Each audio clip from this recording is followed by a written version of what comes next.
Hari ini para kepala desa hadir di Senayan karena mereka menyampaikan aspirasi di tengah-tengah kita melakukan revisi Undang-Undang 6 2014 terkait desa ya.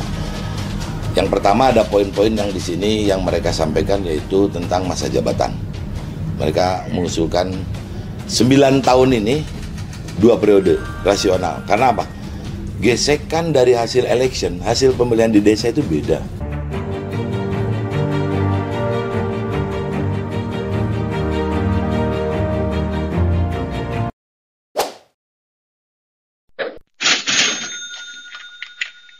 Liputan6.com, Jakarta, Komitmen Ketua Umum DPP Partai Kebangkitan Bangsa, PKB, Abdul Muhaimin Iskandar, Gus Imin, dalam memperjuangkan aspirasi desa mendapatkan apresiasi para kepala desa dan perangkat desa di Indonesia.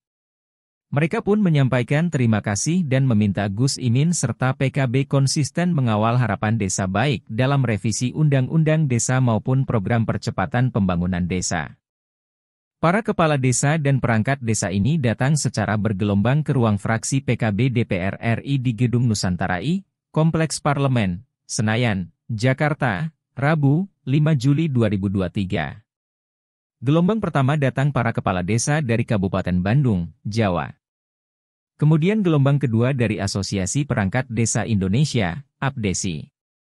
Mereka diterima secara langsung oleh Ketua Fraksi PKB DPR Cucun Ahmad Syamsurijal dan sejumlah anggota DPR dari fraksi PKB yakni Luluk Nur Hamidah, Ratna Juwita, Abdul Wahid, serta Dipo Nusantara. Kami mengapresiasi komitmen dari PKB dan Gus Imin dalam memperjuangkan aspirasi dan harapan desa.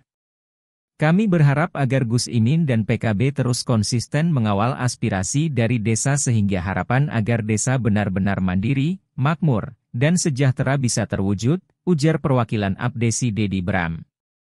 Dia menjelaskan saat ini desa-desa di Indonesia mengalami pergerakan luar biasa seiring komitmen pemerintah dalam mengalokasikan dana desa. Menurutnya, dengan adanya dana desa ini pemerintah dan warga desa benar-benar belajar untuk merumuskan program pembangunan yang sesuai dengan kebutuhan warga desa. Kondisi ini berbeda dengan di masa lalu di mana desa hanya menjadi objek dan sasaran program pembangunan yang disusun dari atas.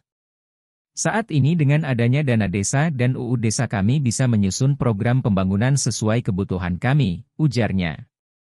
Namun demikian, lanjut Dedi, masih ada sejumlah kendala dan tantangan yang dihadapi oleh desa yang membutuhkan pendampingan politik dari partai politik seperti PKB. Kendala-kendala tersebut diantaranya masih panjangnya birokrasi pelaporan dan pertanggungan jawab pengelolaan dana desa, munculnya konflik warga pasca pemilihan kepala desa, hingga minimnya kesejahteraan dari para perangkat desa. Permasalahan-permasalahan inilah yang menurut kami perlu untuk diselesaikan tidak hanya dalam jangka pendek tetapi juga penyelesaian jangka panjang seperti dalam revisi UU Desa. Di sini kami butuh Gus Imin dan PKB yang memiliki rekam jejak panjang dalam memperjuangkan aspirasi desa, ujar pria yang menjabat Ketua APDESI Bandung Barat tersebut. Alokasi 5 miliar rupiah per desa per tahun. Ketua Fraksi PKB Cucun Ahmad Syamsurijal menyampaikan terima kasih atas masukan dan harapan para kepala desa dan perangkat desa yang datang langsung ke fraksi PKB. Menurutnya komitmen Gus Imin dan PKB terkait desa sudah jelas, baik membidani lahirnya UU Desa hingga mengawal pembangunan desa melalui kader-kadernya yang selalu menduduki kursi Menteri Desa Pembangunan Daerah Tertinggal dan Transmigrasi. Kami berterima kasih atas masukan dan harapan yang disampaikan oleh para kepala desa maupun perangkat desa kepada kami. Komitmen Gus Imin dan PKB terhadap desa jelas mulai dari membidani UU Desa hingga mengawal pembangunan desa melalui Kemendes PDTT, ujarnya. Cucun menegaskan komitmen Gus Imin terhadap desa didasari pada visi desa sebagai pusat pembangunan nasional. Menurutnya visi diwujudkan dalam berbagai program termasuk alokasi dana 5 miliar rupiah per desa setiap tahun.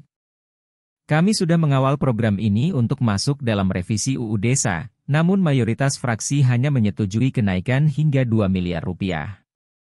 Mungkin nanti kalau Gus Muhaimin dan PKB menang dalam pemilu 2024, program 5 miliar rupiah per desa setiap tahun bisa diwujudkan, pungkasnya.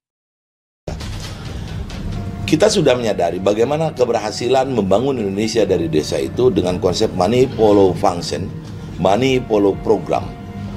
Jadi uang itu didorong bukan hanya berputar di atas, di kementerian lembaga saja. Bagaimana desa dikasih empowering bisa melakukan pembangunan di desa. Sekarang desa ini sudah punya kemandirian untuk mengelola pemerintahannya sendiri. Ya.